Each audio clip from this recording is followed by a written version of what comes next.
नहीं, थोड़ा आज लेट हो गया। एक्चुअली काम थोड़ा ज्यादा है, मैं जल्दी खत्म करके आती हूँ। दिव्या बेटा 9 बजने आए हैं, अकेली कैसे आएगी तू? आई मैं आ जाऊंगी, लेकिन अभी आप ऐसे अगर फोन पे बात करती रही तो मैं और लेट हो जाऊंगी। अच्छा अच्छा।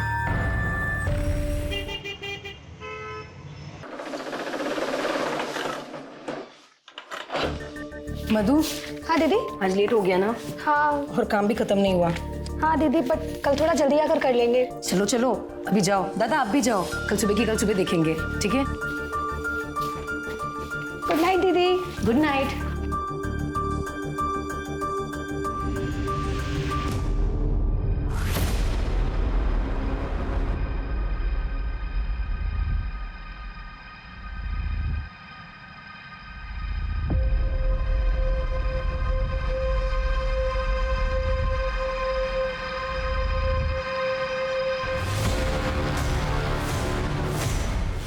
हटो मेरे रास्ते से।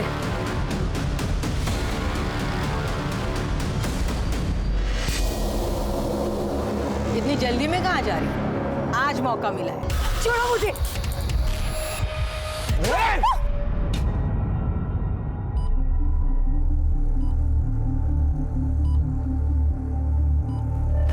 दिव्या बेटा, दिव्या बेटा,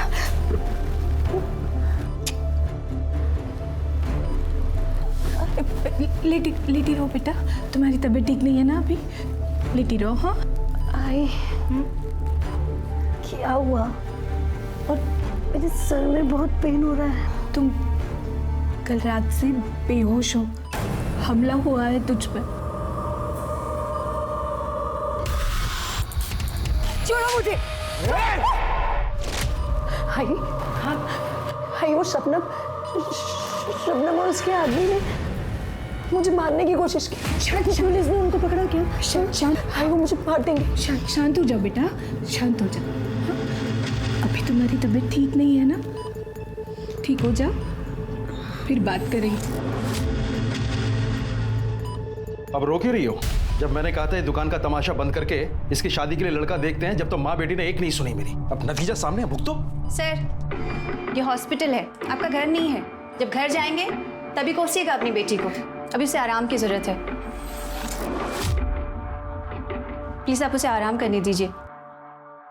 एक औरत का दर्द एक औरत ही समझ सकती है, लेकिन तब क्या हो जब एक औरत दूसरी औरत की जान की दुश्मन बन जाए। कई केसेस में महिला का सिर्फ महिला होना ही उसके साथ किए गए अपराध का बहाना होता है, क्योंकि अपराधी को लगता है कि महिला के साथ अपराध करके वो आसानी से बच जाएगा। और इस बच जाने की सोच को शह मिलती है हमारे सिस्टम के कुछ जंग लगे कलपुर्जों से, जो अपना काम ईमानदारी से नहीं करते हैं।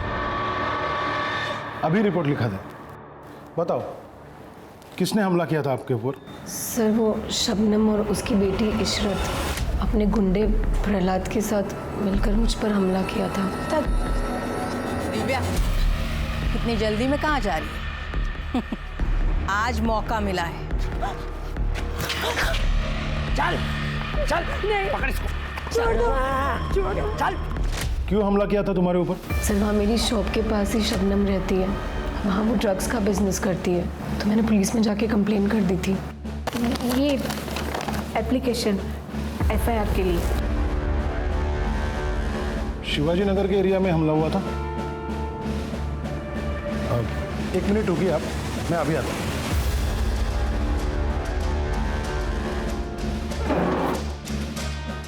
गिरफ्तार कर लो इसे। अरे ये क्या कर रहे हैं आप? मेरी बेटी को गिरफ्तार क्यों कर रहे हैं? उसने क्या किया है? हाँ? आपके बेटी के खिलाफ शबनम और इशरत के ऊपर जानलेवा हमला करने के साथ साथ शांति भंग और दंगा भड़काने की कोशिश की FIR दर्ज है। हम तो पिछले हफ्ते से इसे ढूंढ रहे हैं, मगर ये हॉस्पिटल में जाके छुप कर बैठी थी। लेके जाओ इसे। अरे सर ये आप क्या कर रहे हैं? अरे उसकी हालत तो देखी, ठीक से खड़ा भी नहीं रहा जा सकता उससे, और आप कह रहे हैं कि उसने दंगा भड़काने की कोशिश की। रिपोर्ट दर्ज हुई है तो गिरफ्तार तो करना ही होगा। साहब ये सब शबनम और इशरत की साजिश है, मेरी बेटी के खिलाफ उसने कुछ नहीं किया। देखिए कौन क्या साजिश कर रहा है वो हम देख लेंगे। नहीं आप हट जाइए, आप लेके जाए उसे। नहीं, मेरी बेटी को मत लेके जाइए, उसने कुछ नहीं किया। प्लीज प्लीज सर, दिव्या साहब मेरी बेटी ने कुछ नहीं किया, उसे छोड़ दीजिए, उसे गिरफ्तार मत कीजिए। मैं पैर पड़ती हूँ आपके साथ, मेरी बेटी ने कुछ नहीं किया। साहब मेरी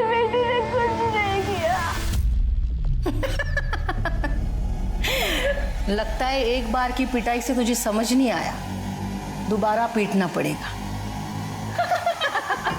नहीं नहीं, मुझे कुछ मत करना, नहीं प्लीज मुझे छोड़ दो, मैं कुछ नहीं करूंगी, प्लीज छोड़ दो मुझे। चुप कर। कौन मारा तुझे? कोई नहीं यहाँ पे, चुपचाप से सो जा। सोने भी नहीं देती।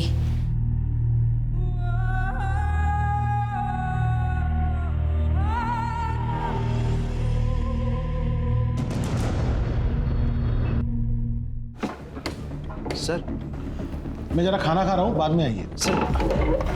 सर एक रिक्वेस्ट थी दिव्या के बारे में।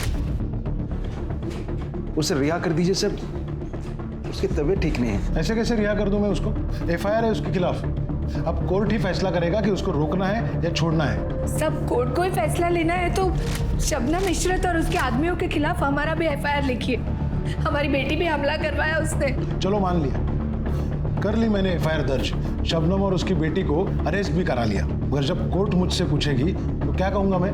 साहब रिहा कर दीजिए ना। ये रिवेंज पॉलिटिक्स मेरे यहाँ नहीं चलेगी। अब चली जाइए। साहब मेरी बेटी को बुखार है, उसकी तबीयत भी ठीक नहीं है। देखिए आप जाइए, खाना खाने दीजिए मुझे।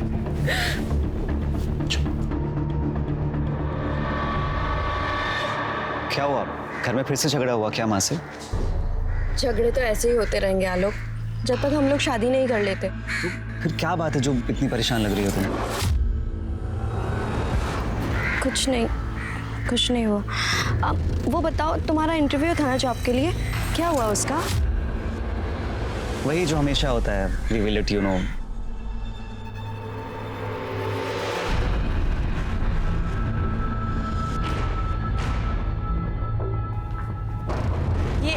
ये क्या कर रहा है यहाँ पर? पहले तू बता कि तू आलोक के साथ क्या कर रही थी। आपने जासूस को छोड़ तो रखा है मेरे पीछे, फिर इसने नहीं बताया कि मैं क्या कर रही थी वहाँ पर? बहुत बड़ी गलती की मैंने तुझे शहर लाके। कम से कम तू अपने मरे हुए बाप की तो इज्जत कर। उस गैर बिरादरी आलोक के साथ तू शादी करने की सोच रही है। अच्छा, आलोक से शादी करूंगी तो पापा की इज्जत कम हो जाएगी, और इस प्रतीक से शादी करूंगी तो इज्जत बढ़ जाएगी क्या? माँ आप साफ साफ क्यों नहीं कहती हो कि प्रतीक से शादी करने में आप ही का फायदा है? क्यों?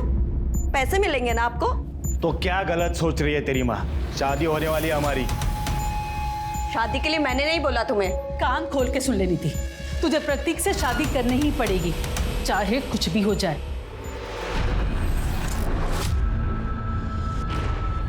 नीति,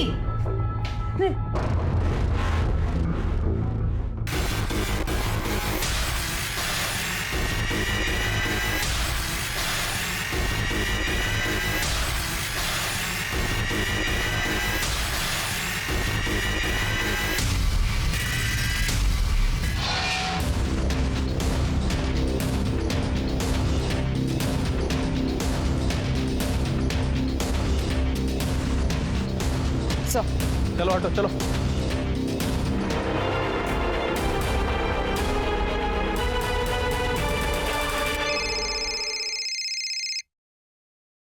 हेलो नीति, कौन बोल रहा है? आप कौन बोल रहे हैं? मैं इंस्पेक्टर सुनील केलकर बोल रहा हूँ। आप कौन बोल रहे हैं? सर मैं आलोक शर्मा बोल रहा हूँ, लेकिन ये नंबर तो नीति का है। आप उसके फ़ोन से फ़ोन क्यों कर रहे हैं? नीति? कौन नीति? सर मेरी फ्रेंड है, लेकिन हुआ क्या है?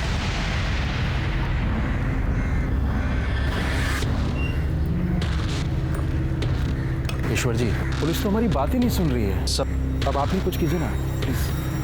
सर आपके बारे में बहुत सुना है, आप कितने बड़े सोशल वर्कर हैं। हमारी बेटी को आपकी मदद की जरूरत है, उसकी हालत बहुत खराब है। दिव्या आई।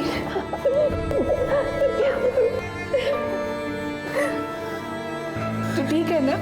हाँ, अब बुखार भी नहीं है। हाय हाय, ये कौन है? कहीं से शबनम ने तो नहीं भेजा है मुझे मारने के लिए? नहीं बेटा नहीं। देखो बेटा, मुझे यहाँ किसी ने नहीं भेजा है, मैं तुम्हारी मदद करने के लिए आया हूँ। बेटा ये ईश्वर जी हैं, हमारी मदद करने आए हैं, तुम्हें जेल से बाहर निकाल देंगे। दिव्या बेटा, मेरी बात ध्यान से सुनो। अगर तुम मुझे फिर से एक बार बता सको कि क्या हुआ था उस रात, तो भाई ज्यादा अच्छे से तुम्हारे केस को समझ पाऊंगा। सर शिवाजी नगर में मेरी बुटीक है और वहीं मेरी दुकान के पास शबनम रहती है अपनी बेटी इशरत के साथ। यहीं से वो लोग ड्रग्स का बिजनेस करती है और उनके गुंडे आए दिन मेरे दुकान पे आए कस्टमर्स को छेड़ते रहते हैं। एक्सक्यूज मी, क्या आप विंटर कपड़े बनाती हैं? यस मैम, आइए। आप बोले तो थोड़ी गर्मी ट्रांसफर कर दूं आपके पास? अरे मैडम का काम गर्मी से नहीं चलेगा, गर्मी मिटाने वाले से चलेगा, और उसमें तो मैं एक्सपर्ट हूँ। अरे अरे अरे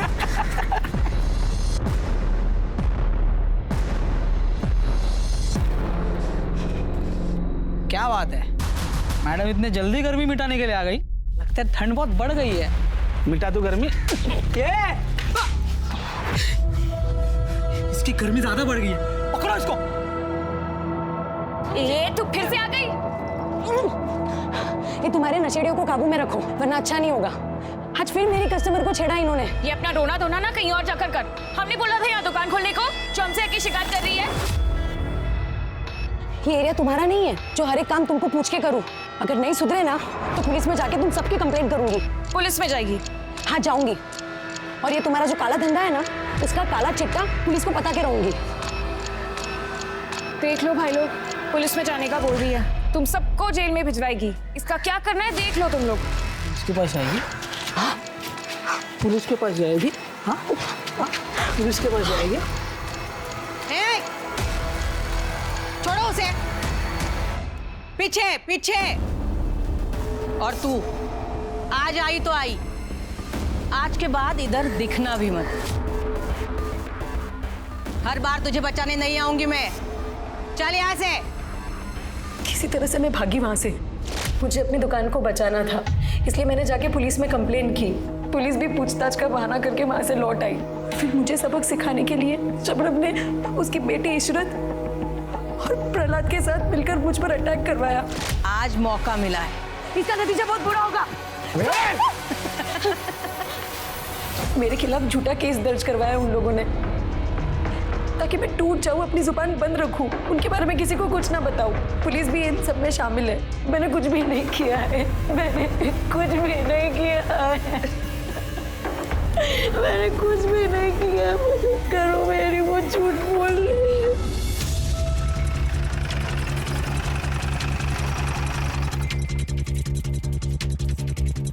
जय और उसकी बेटी नीति इसी घर में रहते हैं ना? जी साहब, क्या हुआ? घर में ताला लगा हुआ है, आप बता सकते हैं कहाँ गए होंगे? ठीक से तो याद नहीं है, लेकिन 3-4 दिन पहले दोपहर का टाइम था, तब जय को देखा था मैंने।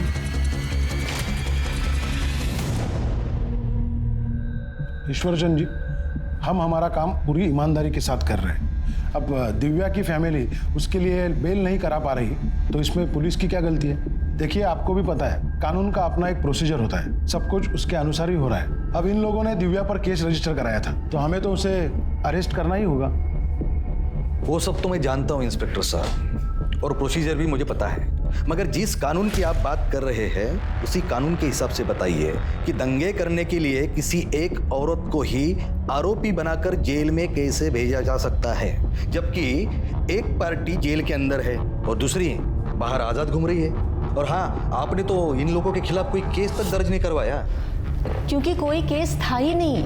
हाँ, मैं मानती हूँ इशरत और दिव्या का झगड़ा हुआ था, लेकिन वैसे नहीं जैसे दिव्या ने आपको बताया।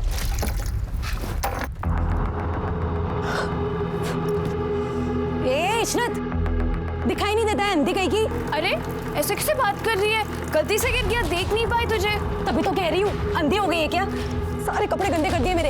अरे ताई देखो ना कैसे बात कर रही है। ए, ज्यादा मत बोल, पानी ही गिरा है, सूख जाएगा, सूख जाए।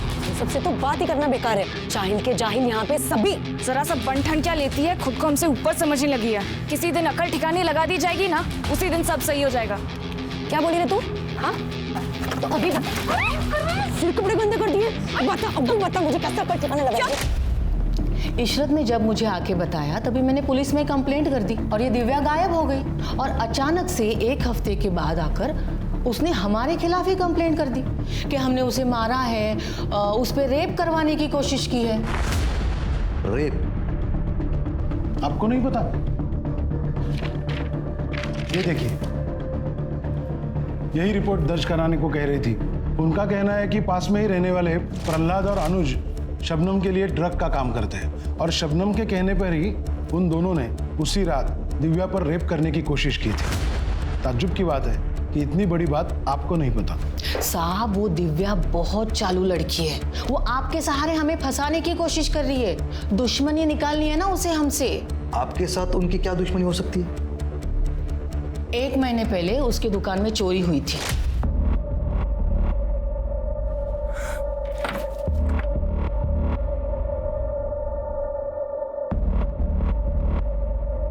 ज्यादा बड़ा नुकसान तो नहीं हुआ ना बेटा?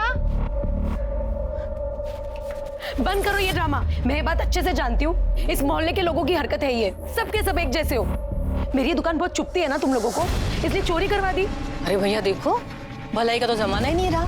कोई तुमसे तुम्हारा हाल पूछ रहा है और उल्टा तुम उसी पर दोष डाल रही हो। तो क्या तुम पर डालूं? कहीं ये चोरी तुमने तो नहीं करवाई? बहुत बुरा लग रहा है तुम्हें। ए, जबान संभाल के, अम्मी है वो मेरी। इशरत, चल यहाँ से, हमें रोकने की कोई भी जरूरत नहीं है। इशरत, एफआईआर देखिए, आप ये एफआईआर की कॉपी देखिए। दिव्या ने उस चोरी में भी हमें नामजद किया था ताकि हमें जेल हो सके, लेकिन वो कामयाब नहीं हो पाई, इसीलिए उसने दूसरी साजिश रची जिससे हम जेल पहुंच जाए।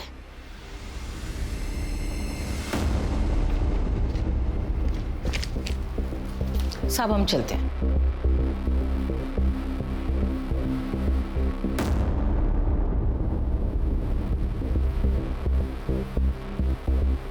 ईश्वरचंद जी, माँ बेटी दोनों मिलकर घुमा रहे पूरे मामले को। आपसे कुछ कह रही है और पुलिस से कुछ और। इंस्पेक्टर साहब, इस केस की सच्चाई जो भी हो, मगर एक सच्चाई जरूर है कि इस पूरे मामले में पुलिस ने एक तरफा कार्रवाई करके दिव्या को जेल भेजा है, जबकि उसकी हालत देखते हुए दिव्या को जेल में नहीं हॉस्पिटल में होना चाहिए था। मैं समझता हूँ, लेकिन सिस्टम ने मेरे हाथ बांध के रखे हैं। और ईश्वर जी, जेल के हॉस्पिटल में दिव्या का इलाज चल रहा है और दिन ब दिन उसकी हालत भी सुधर रही है। नहीं, जेल के हॉस्पिटल में नहीं, हम लोग दिव्या की बेल के लिए अप्लाई कर रहे हैं।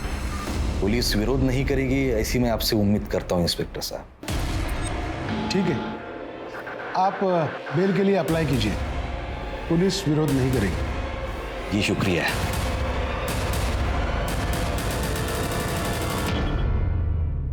मतलब रेप नहीं हुआ था तुम्हारा, यही कह रही हो ना? जी सर। ये बात तुमने पुलिस को बताई और मुझे क्यों नहीं बताया? सर,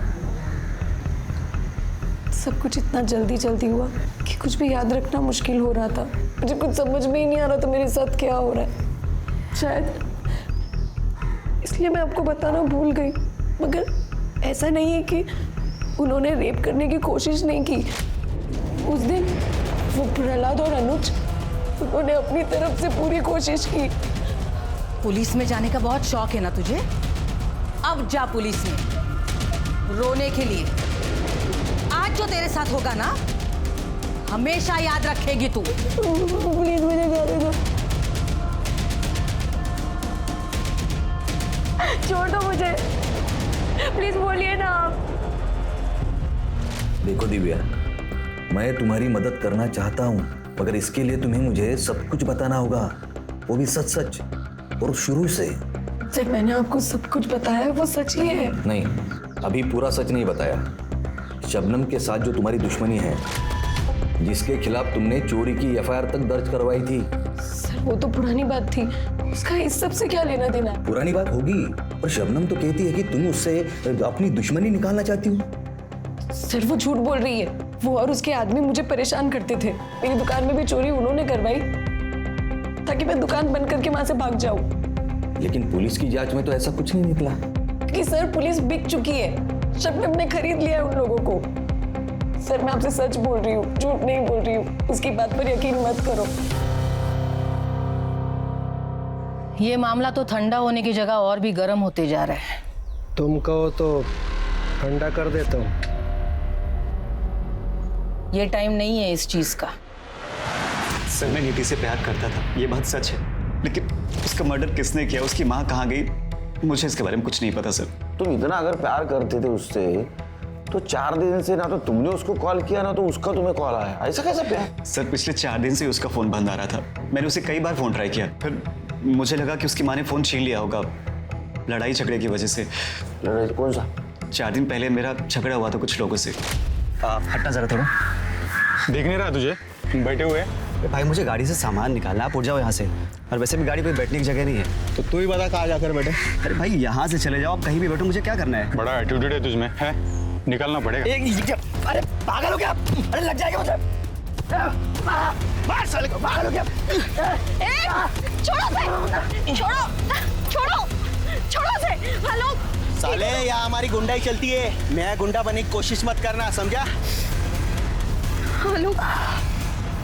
नीति को लगा कि जिन लोगों ने मुझ पे हमला किया था उसकी माँ जया और प्रतीक के कहने पे किया था, ताकि हम दोनों एक दूसरे से मिल ना पाए। प्रतीक कौन है? सर जया उसकी माँ नीति की शादी प्रतीक से करवाना चाहती थी। नीति प्रतीक को पसंद नहीं करती थी। मेरी अलग कास्ट होने की वजह से उसकी माँ जया मुझे पसंद नहीं करती थी। इसी बात को लेकर उसकी माँ और नीति के बीच झगड़ा चल रहा था। नीति उस दिन मुझसे मिल के गई थी, बस उसके बाद से उसका फ़ोन बंद आ रहा था। ये जया कहाँ गई होगी पता है? सर मुझे कुछ नहीं पता है, लेकिन जया का गांव बनारस में है और नीति बोले थे कि उसकी माँ गांव जाने वाली थी।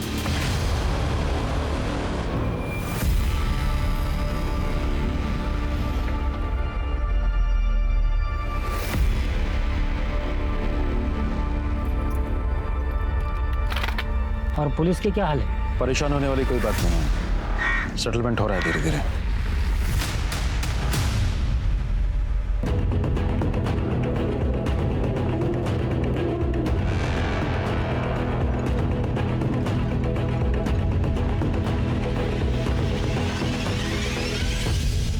आप एक जिम्मेदार आदमी है ईश्वर चंद जी, और इसीलिए केस से जुड़ी हर एक बात मैंने आपको बताई थी, मगर आप तो मीडिया में चले गए।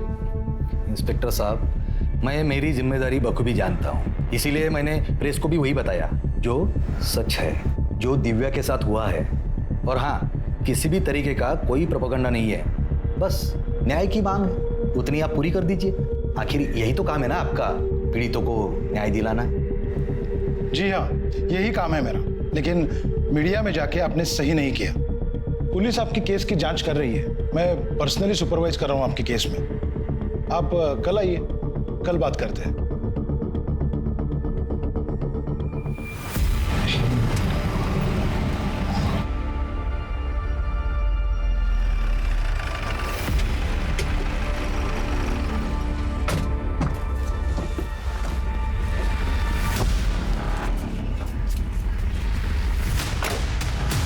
क्या सोचा था?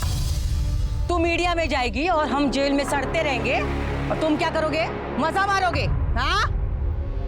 देखो, हमने पुलिस कंप्लेन की है, आप पीछे हटो। पुलिस कंप्लेन की है ना, यही सबसे बड़ी गलती की है। अब गलती की है तो हर्जाना तो भुगतना पड़ेगा। तैयार रहना।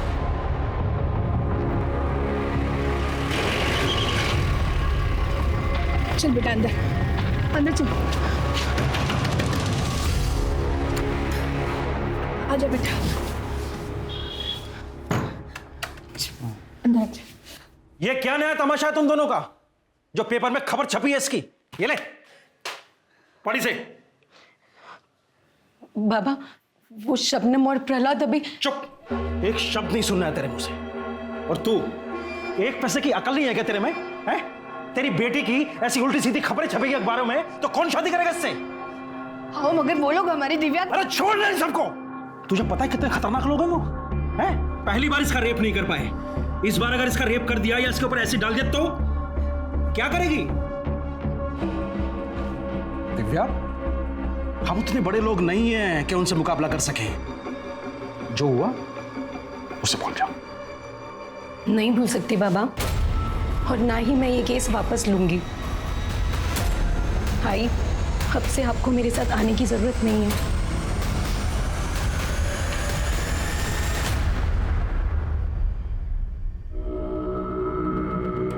मुझे सर से मिलना है। देखिए मैडम, थोड़ा वेट कीजिए, सर बिजी है, जैसे ही फ्री होते हैं मैं आपको बुला देता हूँ।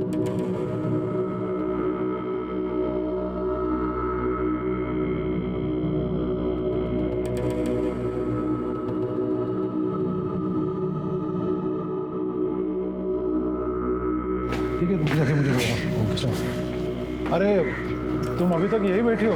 मेरे दिमाग से ही निकल गया था।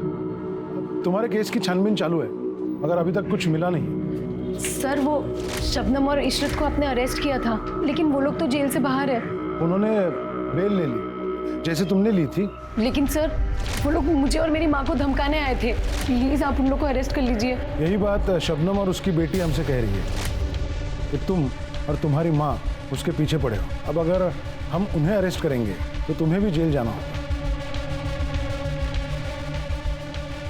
जाना है जेल? ठीक है, कल आना। कल आराम से बैठ के बात करेंगे इस पर। बताइए क्यों बुलाया मुझे आपने? अरे वो पूछना था, नाश्ते में तू भुर्जी खाता है ऑमलेट खाता है? मतलब? नीति के मर्डर केस के बारे में बातचीत करनी तेरे से। तू शादी करने वाला था ना उसके साथ? शादी करने वाला था, ये तो नहीं है। उसे तो उस आलोक से शादी करनी थी, मुझसे तो बात भी नहीं करती थी। तो ऐसा तो नहीं इस बात की खुन्नस निकालने के लिए तूने और जया ने मिलकर उसका मर्डर कर दिया? अच्छा, तो कोई सबूत है आपके पास? आपको जब भी सबूत मिलेगा ना बुला लेना, आ जाऊंगा। सर क्या है? सर कितना बोल रहा है? एक रख के दूं क्या इसमें? 4 चम्मच शक्कर की चाय, दिमाग की बत्ती जला है। इसका बैकग्राउंड चेक किया था? हाँ सर, इसका बैकग्राउंड चेक किया था। एक लोकल नेता है, उसके लिए काम करता है, इसलिए फालतू की अकड़ भरी है इसमें। काफी केस भी है इसके अगेंस्ट मारपीट के। नीति के मर्डर वाले दिन ये कहा था, जरा पता करो। ठीक है सर। वैसे सर ये प्रतीक और जया, इन दोनों को ही नीति और आलोक के रिश्ते से बहुत ज़्यादा प्रॉब्लम थी। सर पॉसिबिलिटी है कि या इन दोनों ने इसका मर्डर किया या फिर किसी से करवाया है। सर आलोक सही कह रहा था। हमने बनारस में जया के गांव से पता किया। नीति के मर्डर के अगले दिन ही वो अपने गांव पहुंची है। नीति के मर्डर के अगले दिन जया को लेके आओ। क्या भाई कल्याण, इसका कल्याण करने जा रहे हो?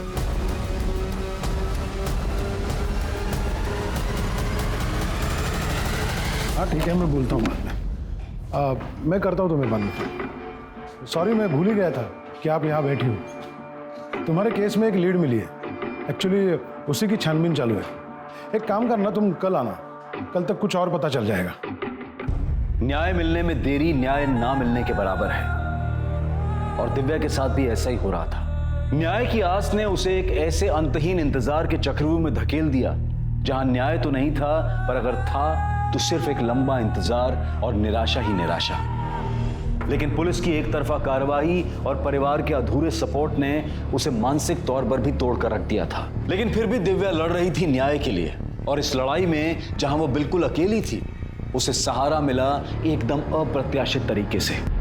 नीति अपनी मर्जी से शादी करना चाहती थी, तुम्हें पसंद नहीं था, इसलिए तुमने नीति को मार दिया।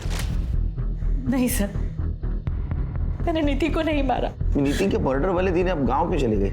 नीति ने मुंह दिखाने लायक नहीं छोड़ा था उस आलोक के साथ रिश्ता रखकर। उस दिन जब वो घर नहीं आई तो मुझे लगा कि वो आलोक के साथ भाग गई और मोहल्ले में किसी को पता ना चले, इसलिए मैं चुपचाप गांव चली गई। नीति उस दिन घर से निकलने के बाद आलोक से मिली ही नहीं। ये सब कुछ तुमने और प्रतीक ने किया है।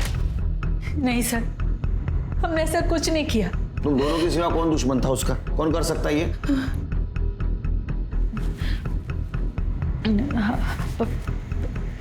प्रहलाद। छोड़ो, पकड़, उठ। छोड़ो से, छोड़ो से। चल निकल यहाँ से, वरना सारी गांधीगिरी निकाल देंगे तेरे। चल चल चल अंदर चल, अंदर चल तू। मार, लेकिन ये लोग इसे मार देंगे। वो जाने और वो लड़की जाने, इन सब में हमें नहीं पड़ना। चल तू यहाँ से। एरिया का गुंडा है सर, सभी उससे बहुत डरते हैं। नीति के मर्डर से इसका क्या लेना देना? नीति बहुत परेशान थी सर, क्योंकि वो उस लड़की की मदद नहीं कर पाई। लेकिन जब नीति को ये पता चला कि पुलिस ने उस लड़की को जेल में डाला है, तो बहुत परेशान हो गई। मैंने नीति को बहुत रोका, समझाया, लेकिन वो पुलिस स्टेशन में गवाही देने आ गए। पुलिस ने तो कुछ नहीं किया, लेकिन जब गुंडों को पता चला कि नीति उनके खिलाफ गवाही देने आई थी पुलिस स्टेशन में, हमारा जीना हराम कर दिया था। ये क्या करे? धक्का मार के जरा पकड़ो इसको। मैंने कहा था ना, ज्यादा समाज सेवा करना अच्छी बात नहीं है, मगर तू मानी नहीं। देखो अब हो गई ना गंदी बात बीच बाजार में, अभी भी तेरे पास समय है। गवाही देने की सोचना भी मत, वरना अगले टाइम कपड़े नहीं तू फटेगी। नीति को हर तरीके से परेशान किया कि वो गवाही न दे पाए। मैंने भी उसे बहुत रोका और नीति भी अपना मन बना रही थी कि वो गवाही से पीछे हट जाए। तब आलोक पर किसी ने हमला कर दिया तो नीति को ऐसा लगा। निकाल ली ना आप दोनों ने अपनी खुन्नस आलोक को पिटवाकर, लेकिन मैं भी पीछे नहीं हटूंगी माँ। शादी तो मैं आलोक से ही करूंगी।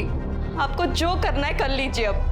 चुप, अब बात सिर्फ शादी की नहीं है, बात मेरी इज्जत की है। तुझे शादी तो मुझसे ही करनी पड़ेगी, फिर चाहे उसके लिए मुझे किसी भी हद तक जाना पड़े। इस बेशर्म को आलोक के आगे कुछ दिखाई नहीं देता। इससे अच्छा होता कि प्रहलाद इसे मार देता। आ गई ना दिल की बात जुबान पर माँ, तो अभी फालतू की केयर करना बंद कीजिए। अब शादी तो मैं आलोक से ही करूंगी, चाहे मैं मर जाऊंगी, और उन गुंडों के खिलाफ बयान भी दूंगी। बहुत सुन ली मैंने आपकी, अब नहीं सुनूंगी। उस रात हमारे बीच बहुत लड़ाई झगड़ा हुआ और दूसरे दिन सुबह नीति घर छोड़ के चली गई। उन गुंडों ने ही मारा है सर मेरी बेटी को। ये आलोक ने, क्योंकि वो आलोक के पास ही गई थी। किस पुलिस स्टेशन में था झगड़े का केस जहां नीति गवाही देने वाली थी? ये कैसी बात कर रहे हैं सर? इसी पुलिस स्टेशन में है वो केस। क्या? किसके पास? इंस्पेक्टर रवि पाटिल। तुमको मेरे केस से क्या लेना देना? मैं आया था तुम्हारे केस के बीच में, जो तुम मेरे इन्वेस्टिगेशन में टांग अड़ा रहे हो। क्या इन्वेस्टिगेशन कर रहे हो तुम? हाँ, सिर्फ घुमा फिराने की बात कर रहे हो ताकि वो लड़के फ्रस्ट्रेट हो जाए और हार मान ले। तुम मेरे बॉस नहीं हो जो मैं तुम्हें सफाई दूं। अरे तुम्हारे जैसे ऑफिसर का बॉस भी नहीं बनना चाहता। अपने काम से काम रखो और मेरे मामले में मत पड़ो। हेलो, ये अब सिर्फ तुम्हारा मामला नहीं रहा, समझे ना? मेरी विक्टिम नीति तुम्हारे पास आई थी गवाही देने के लिए। फर्जी गवाही दी थी उसने। कोई सबूत नहीं मिला हमें जो ये साबित कर सके कि उसकी गवाही सच है। तुमने कुछ सबूत ढूंढने की कोशिश ही नहीं की। नीति का मर्डर हो गया, दिव्या के आरोपी अभी भी खुलेआम बाहर घूम रहे, क्योंकि तुमने तुम्हारा काम ईमानदारी से नहीं किया। तुम जैसे गैर जिम्मेदार ऑफिसर की वजह से हम जैसे जिम्मेदार ऑफिसर के ऊपर लोग भरोसा नहीं करते। तो जाओ, निभाओ अपनी जिम्मेदारी, सुलझाओ केस को। मुझे लेक्चर देने की जरूरत नहीं है। करूंगा, ये सब कुछ करूंगा। मेरा केस भी सॉल्व करूंगा, दिव्या को भी न्याय दिलाऊंगा। You just wait and watch. एक पुलिस स्टेशन अपने ही थाने में दर्ज हुए दो अलग अलग मामलों में दो खेमों में बढ़ चुका था। दिव्या के केस की जांच पुलिस डिपार्टमेंट के लिए एक शर्म का विषय बन चुकी थी। पुलिस डिपार्टमेंट ने तुरंत ही दिव्या केस के इंचार्ज पीआई रवि सरना को केस से हटा दिया और दिव्या के केस की जांच भी नीति केस के इंचार्ज पीआई सुनील केलकर को सौंप दी गई। दिव्या, अब तक तुम्हारे साथ जो कुछ भी हुआ बहुत गलत हुआ है, लेकिन हम तुम्हें न्याय दिलाएंगे। सिर्फ हमारी मदद करनी होगी तुम्हें इन्वेस्टिगेशन में। चलिए।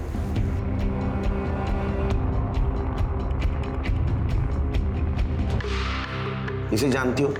नहीं सर, कौन है ये? ये लड़की तुम्हारे लिए गवाही देने वाली थी, लेकिन इसका मर्डर हुआ और हमें ऐसा लगता है कि तुम्हारे केस से जुड़े होने के कारण उसका मर्डर हुआ। क्या सर, इस लड़की का मर्डर हुआ है? मतलब आप हमें फिर भी केस लड़ने के लिए बोल रहे हैं? सर बहुत खतरनाक लोग हैं वो। आप हर समय तो हमारे साथ रहेंगे नहीं हमें बचाने के लिए। जाने दीजिए सर, हमें कोई केस वेस नहीं लड़ना है। अरे नहीं नहीं, चिंता करने की बिल्कुल कुछ जरूरत नहीं। हाँ, अब ये केस मेरे पास है, इसे कुछ नहीं होने दूंगा मैं। एक लंबी लड़ाई के बाद दिव्या को न्याय की उम्मीद दिखी थी, मगर किस्मत का खेल अभी खत्म नहीं हुआ था और इस बार किस्मत उसके साथ जो खेल खेलने वाली थी वो दिव्या पर बहुत भारी पड़ने वाला था। साहब मेरी बेटी को मार डाला। मार डाला। गुंडे भेजे थे उसको मारने के लिए और पुलिस कुछ नहीं कर पाई। क्या बोले साहब, इन नशोड़ों ने जीना आराम कर दिया और वो दिव्या मैडम ने आवाज उठाई। क्या हुआ उसके साथ? हमें नहीं मरना ऐसी मौत।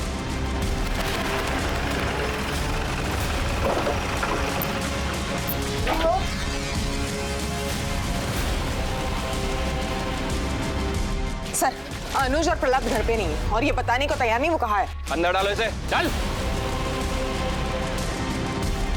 दिव्या के साथ तो मारपीट यही हुई थी, अगर बोलेगा कोई कैसे? और शबनम और उसके गुंडे सब मुझसे डरते, मैं भी डर गया था। ये स्टेटमेंट थाने चल के दे सकते हो? स्टेटमेंट क्या, आप अगर सुरक्षा की गारंटी दो मैं अपने घर का CCTV फुटेज आपको बता सकता हूँ। Very good. बता, कहाँ है अनुज, कहाँ है प्रहलाद? हमें कुछ नहीं पता, हम सच कह रहे हैं।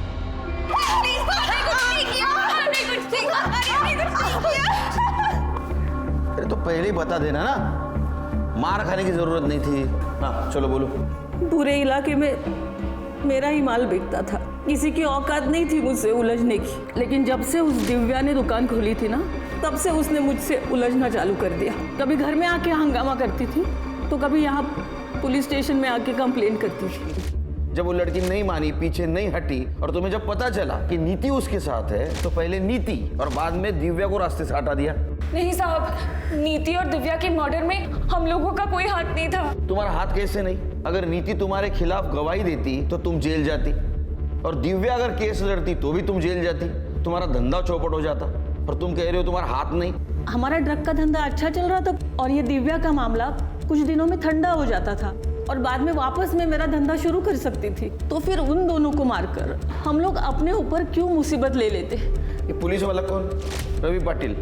हाँ साहब, रवि साहब को हफ्ता पहुंचता था हमारे पास से। ये प्रहलाद को कहाँ छुपाया? मुझे नहीं पता साहब, पिछले कुछ दिनों से ना फोन किया ना मैसेज। सर ये शबनम और इशरत तो अभी भी इस बात पे अड़े हुए हैं कि इस मर्डर से इन दोनों का कोई लेना देना नहीं है। और सर वो प्रहलाद, वो भी अभी तक गायब है। उसको ढूंढो, क्योंकि इस गुत्थी की गांठ वही है। सर, इस अनुज और प्रहलाद के बारे में एक न्यूज मिली है।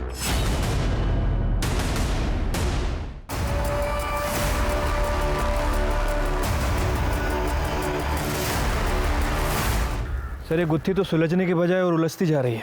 हाँ सर, ये प्रहलाद अपना प्राइम सस्पेक्ट है। नितिन, दिव्या, प्रहलाद या अनुज, इनका कनेक्शन किसी न किसी तरह से इस ड्रग रैकेट से जरूर है। क्योंकि पहले नितिन, बाद में दिव्या, अब ये दोनों। ये हत्याकांड की जड़ें इस ड्रग रैकेट से जरूर जुड़ी है। इसको खोदो, कातिल यही मिलेगा। हाँ तो शबनम अब ये बता कि वो तीसरा आदमी कौन है जिसे प्रहलाद अपना दोस्त समझता था लेकिन वो उसका दुश्मन निकला? सब मुझे क्या पता, वो काम करता था मेरे लिए, मैं घरवाली नहीं थी उसकी। मैडम, प्रहलाद तो अपनी गैंग का बॉस था, उसे कौन मार सकता है? ये बात तो मुझे भी नहीं समझ में आ रही है। क्या पता साहब कौन दोस्त था प्रहलाद का। वैसे भी इस काम में कौन दोस्त कब दुश्मन बन जाए कुछ कह ही नहीं सकते। साहब, आप शबनम के ग्रुप के ज़्यादातर लोगों को पकड़ चुके हैं, पर अगर आप रैकेट पे ही नजरें जमाए रखोगे तो बाहर कैसे दिखेगा? साफ साफ बोल, कहना क्या चाहता है? कहना यही चाहता हूँ साहब, शबनम के सप्लायर को पकड़िए, क्योंकि वो बाहर रहकर भी उसके अंदर ही काम कर रहा है कौन है शबनम का सप्लायर? साहब, उसको मैं डायरेक्ट नहीं जानता था, एक आदमी था हम दोनों के बीच में। प्रहलाद? नहीं साहब, वो प्रहलाद नहीं था। फिर कौन था?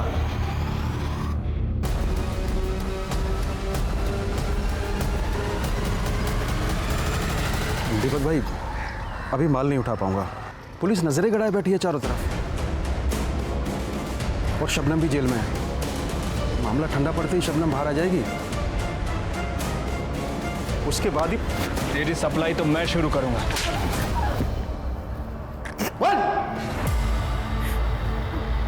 मुझे गांजा पीने की लत थी साहब, बाकी लोगों की तरह मैं भी शबनम से गांजा लेता था। क्या नल्ला माल है, करंट ही नहीं मारता। इससे बढ़िया माल तो दूसरी जगह मिलता है। कमीने, मेरे ठिये पर बैठकर मेरे ही माल की बुराई कर रहा है। तेरे को नहीं अच्छा लग रहा है ना, तो जा कहीं और जाके मार। चल, खाली पीली कस्टमर्स मत बिगाड़ मेरे। यहाँ नाराज क्यों हो रही हो? आपा एकदम कड़क और सस्ता माल दिलवाऊंगा ना। एक आदमी को जानता हूँ मैं, आपा एक बार माल लेकर तो देखो, 2 पैसे तुम भी कमाओगी और इसी बहाने 2 पैसे मैं भी कमा लूँगा। कल्याण के कहने पर मैंने माल मंगवाया दीपक से।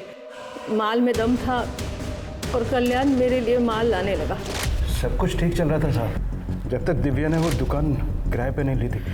मैंने कई बहानों से उसकी दुकान बंद करवाने की कोशिश की, लेकिन उसने मेरी एक नहीं सुनी। उल्टा रोज कोई ना कोई समस्या खड़ी कर देती थी। वो खतरा हो गई थी धंधे के लिए, उसे सबक सिखाना जरूरी था। हमले के बाद हमें लगा कि जेल में जाके शांत हो जाएगी, लेकिन हमें पुलिस से ही पता चला नीति के बारे में। हमें नीति को गवाही देने से रोकना था। मोहल्ले के लोग भी हमारे डर से चुप थे और पुलिस भी हमारी जेब में थी, लेकिन वो समाज सेवक ईश्वर आ गया बीच में और सारा मामला उलझ गया। इंस्पेक्टर रवि को सस्पेंड करवा दिया गया। हम सब खतरे में थे, इसलिए हमने सोचा कि और तुमने जो साजिश रची थी उसका पहिया घूमकर तुम्हारे पास ही आ गया दीपक के जरिए। अब सड़ो जेल में। जिंदगी में चुनौतियां और रुकावटें तो आती ही रहती हैं। उनसे हम जूझते हैं, लड़ते हैं, थकते हैं, पर आखिर में जीत भी जाते हैं। इस सब में हर किसी का सबसे बड़ा सपोर्ट होता है उसका परिवार, जो हर कदम पर उसकी हौसला अफजाई करता है, उसे बढ़ावा देता है। लेकिन जिंदगी की ये लड़ाई तब और कठिन हो जाती है जब रुकावटें किसी अपने के द्वारा ही खड़ी की गई हों। मगर सोचिए कि क्या समाज की जिम्मेदारी नहीं है कि वो शबनम जैसे अपराधियों को पनपने से रोके। याद रखें, क्राइम के खिलाफ आवाज ना उठाना भी एक तरह का क्राइम है। अब मैं अनूप सोनी आपसे विदा लेता हूं, फिर मुलाकात होगी क्राइम पेट्रोल सतर्क में एक और नए केस के साथ। तब तक अपना और अपने परिवार का ख्याल रखें, सुरक्षित रहें और देखते रहें क्राइम पेट्रोल सतर्क। जय हिंद।